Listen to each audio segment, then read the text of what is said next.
Guardians of the Galaxy 3 is without a doubt the best movie that Marvel have put out since No Way Home, which I know in retrospect is a bit like saying, that guy was the most intelligent frontal lobotomy victim that I've ever met. But anyway, take it for what it is. It's the darkest and most serious of the Guardians trilogy, giving us an interesting villain played by an excellent actor, and delivering moments of poignant tragedy that equal the very best of the MCU. I mean, if you'd told me that a conversation between a talking raccoon and a cybernetic otter could somehow bring a tear to my jaundiced eye and warm the cold ashes of my black heart, I'd have rightly laughed you out of the building. But this movie goes to show just how wrong I would have been. All that being said, it's also a movie with problems. Lots of problems. The slick and polished efficiency of its predecessors is missing, the script lurches chaotically between dark, serious body horror and personal tragedy one minute, and goofy slapstick comedy the next. It's long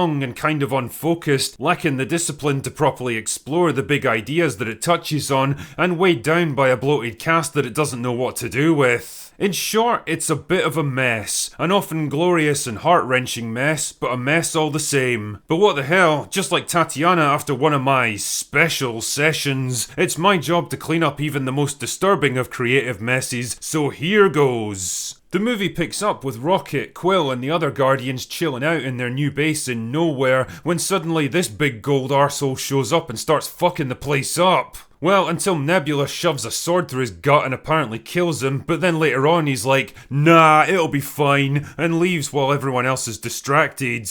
What exactly are his powers and abilities again? Because he seems to be almost comparable to Captain Marvel in terms of strength and combat power. He can fly through solid walls like they're made out of paper, but then a simple bladed weapon is enough to take him down. Ah, whatever. The point is that Rocket got critically injured in the fighting and needs urgent medical attention. Well, I guess it's not that urgent because he's still got like 48 hours to live, so whatever. The problem is that his body's been fitted with a kill switch that'll activate if they try to fuck with him. The only way to disarm it is to track down his original creator and steal the deactivation codes. It sounds simple enough, but this being a Guardians movie, nothing ever goes according to plan. They're able to infiltrate the high security research station where the code's being held, but oh no, the one piece of information that they actually need has been downloaded into someone else's brain, so now they have to track him down instead.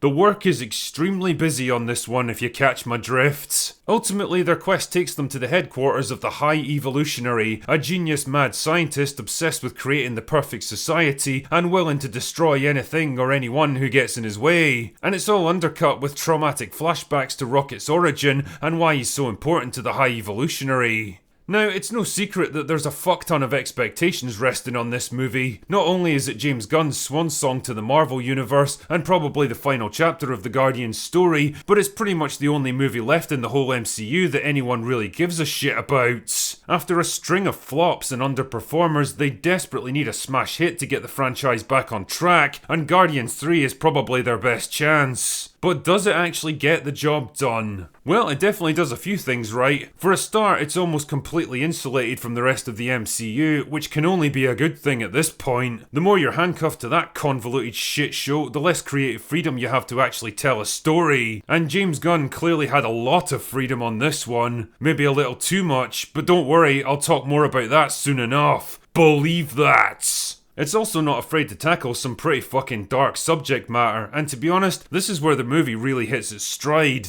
The flashbacks that fill in Rocket's backstory are some of the most compelling, tragic and heartfelt stuff that Marvel's ever produced. The problem is, they only take up about 10 minutes of the movie's runtime. I mean, I can't say I was ever that invested in Rocket as a character up until now. He was fine in small doses, but became kind of irritating the longer he was in a scene. But to its credit, this movie really turns him around, and by the end, I was thoroughly rooting for the guy. I think they also gave him the perfect foil in the High Evolutionary, a terrifying mad scientist drunk on power and teetering on the brink of madness. The actor that plays him does a great job selling the intensity and the sheer malicious hatred of the character. Jesus, I'd take this guy over Kang the Conqueror any day of the week. Visually it looks fantastic, which should be a given for a $200 million movie at this point, but it isn't anymore considering how thin Marvel have stretched themselves in recent years. Either way though, the CGI looks fine and the film delivers some excellent spectacle, so I've got no complaints there. And damn man, Quill actually gets to be a hero instead of being constantly upstaged and turned into a fucking joke just to make the girls look better, unlike pretty much every other Marvel project over the past few years.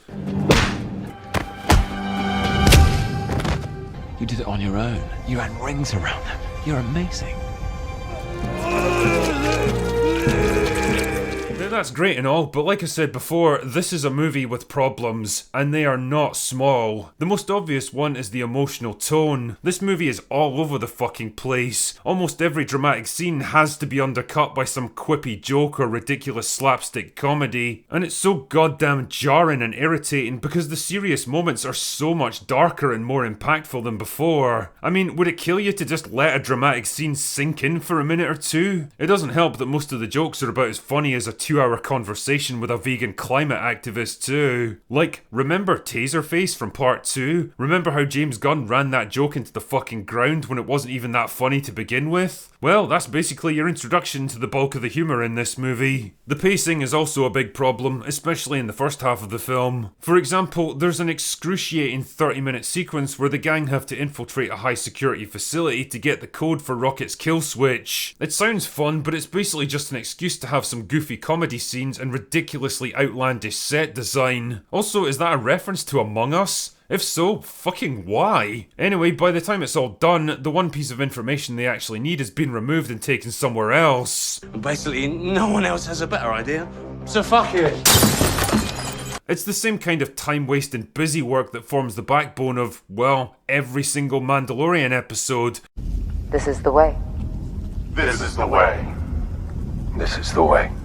This is the way we brush our teeth. And I guess I just kind of expected more from James Gunn. Problems like this contribute to a bloated runtime of 2.5 hours, which is about 30 minutes longer than the first Guardians, and man, you really start to feel it by the ends. It also means the film doesn't really have time to give its cast proper character arcs, or tackle the bigger ideas that it tries to grapple with, like the conflict between control and free will, and whether a utopia can ever actually exist without someone there to micromanage it. There's a lot of interesting ideas to explore there, but it's all introduced so late in the film that the script just doesn't have time to flesh it out. Also, I can't quite shake the idea that the whole thing was done just because James Gunn thought it'd be a cool idea to have anthropomorphized animals walking around a suburban street. It's the same deal with the characters. Rocket gets the lion's share of the narrative, but it leaves characters like Quill and Gamora awkwardly sidelines. I mean, I found myself not really caring about their relationship anyway because Gamora is such a total arsehole towards everyone. Like, I get that this is supposed to be an earlier version of the character without all the personal growth of the previous movies, but even the Gamora at the start of the first film was nowhere near as shitty a person as this one.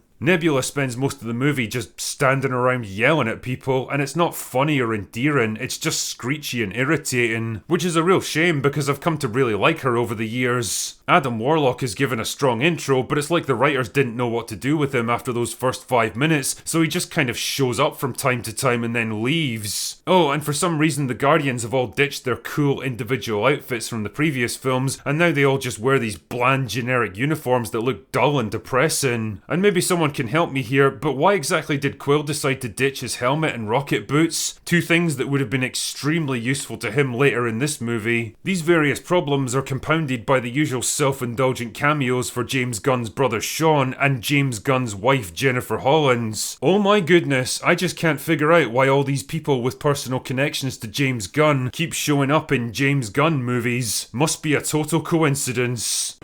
Bullshit! Even the soundtrack that punctuated the original movie is just way overdone here. Now it feels like James Gunn just went through his entire music collection and made it his personal mission to shove as much of it into this movie as possible. Most of the time it doesn't really tie into what's happening on screen like the previous movies did, and honestly, it got to the point where I was actually starting to get pissed off with all the shitty pop songs undercutting the action. It was like Gunn was just trying to show off how much of a music connoisseur he is. All these problems add up to a frustratingly uneven, uncharacteristically bloated, messy and self-indulgent sort of film that feels like a real step down from the first two in narrative terms. And I was kind of curious to know why this stuff might have happened, so I did a bit of digging, and wouldn't you know it, this is actually the first Guardians movie where Gunn has got sole writing credit. The first two films were co-written by veteran author Dan Abnett, plus a couple of other contributors, and I suspect those guys were largely responsible for reining Gunn in and keeping things on track.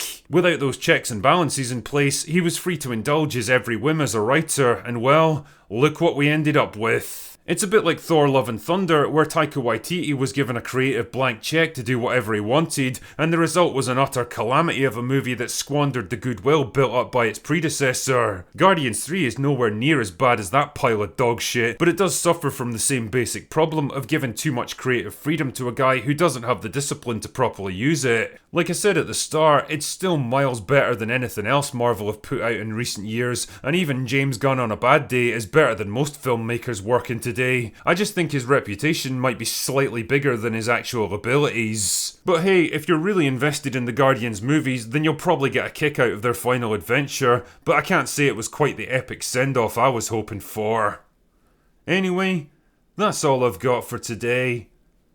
Go away now.